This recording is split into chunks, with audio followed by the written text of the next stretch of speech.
ಲಕ್ಷ್ಮೀ ಪೂಜೆ ಮಾಡಬೇಕಾದ್ರೆ ತುಂಬಾ ಜನ ಮಾಡೋ ಒಂದು ತಪ್ಪಿದೆ. ಅದೇನಂದ್ರೆ ಲಕ್ಷ್ಮೀ ದೇವಿಯನ್ನ ಮಾತ್ರ ಇಟ್ಟು ಪೂಜೆ ಮಾಡೋದು. ಲಕ್ಷ್ಮೀ ದೇವಿ ನಾರಾಯಣನ ಸೊತ್ತು.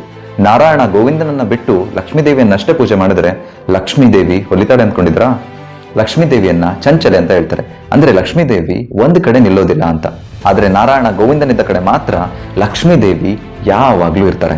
ನಾವು ಯಾವಾಗ್ಲೂ ಬರೀ ಲಕ್ಷ್ಮಿ ಅಂತ ಹೇಳೋದಿಲ್ಲ, ಲಕ್ಷ್ಮೀ ನಾರಾಯಣ ಅಂತ ಹೇಳ್ತೀವಿ, ರಾಧಾ ಕೃಷ್ಣ ಅಂತ ಹೇಳ್ತೀವಿ, ಸೀತಾರಾಮ ಅಂತ ಹೇಳ್ತೀವಿ.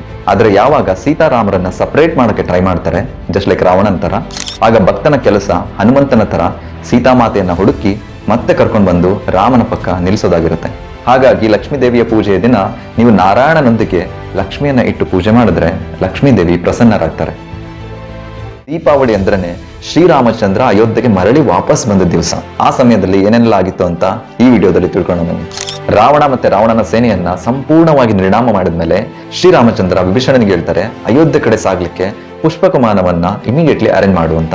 ಅದೇ ಟೈಮ್ನಲ್ಲಿ ಹನುಮಾನ್ಜಿ ಗುಹಾನಿಗೆ ಸುದ್ದಿಯನ್ನ ಮುಟ್ಟಿಸಿ ಭರತ ಮಹಾರಾಜನ ಹತ್ರ ಹೋಗ್ತಾರೆ.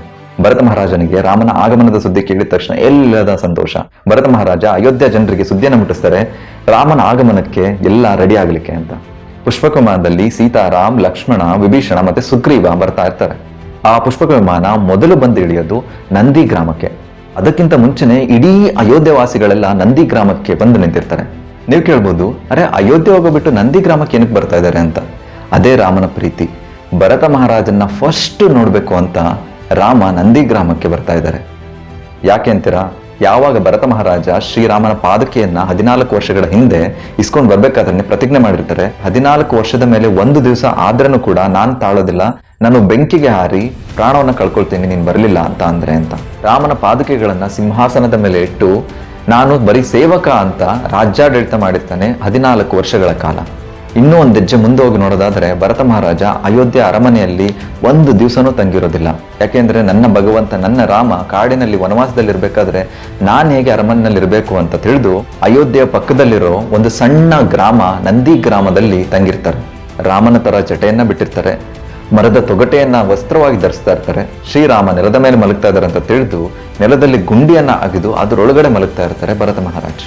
ಇಂಥ ಪ್ರೀತಿ ಮತ್ತೆ ಭಕ್ತಿಯನ್ನ ಭಾವಗ್ರಾಹಿ ಜನಾರ್ದನಾದ ಶ್ರೀರಾಮಚಂದ್ರ ಬಿಟ್ಕೊಡೋದುಂಟ. ಅದಕ್ಕೆ ಫಸ್ಟ್ ಬಂದು ಮೀಟ್ ಆಗಿದ್ದು ವನವಾಸದ ನಂತರ ಭರತ ಮಹಾರಾಜನನ್ನ. ಆಗ ಭರತ ಮಹಾರಾಜನ ಈ ಭಕ್ತಿಯನ್ನ ನೋಡಿ ಅಲ್ಲಿ ಬಂದಿದ್ದಂತಹ ಅಯೋಧ್ಯವಾಸಿಗಳು, ಭೀಷಣ, ಸುಗ್ರೀವ ಮತ್ತೆ ಎಲ್ಲ ವಾನರ ಸೇನೆಯ ಕಣ್ಣಿನ ಅಂಚಿನಲ್ಲಿ ನೀರು ಬಂದು ನಿಂತಿರುತ್ತೆ.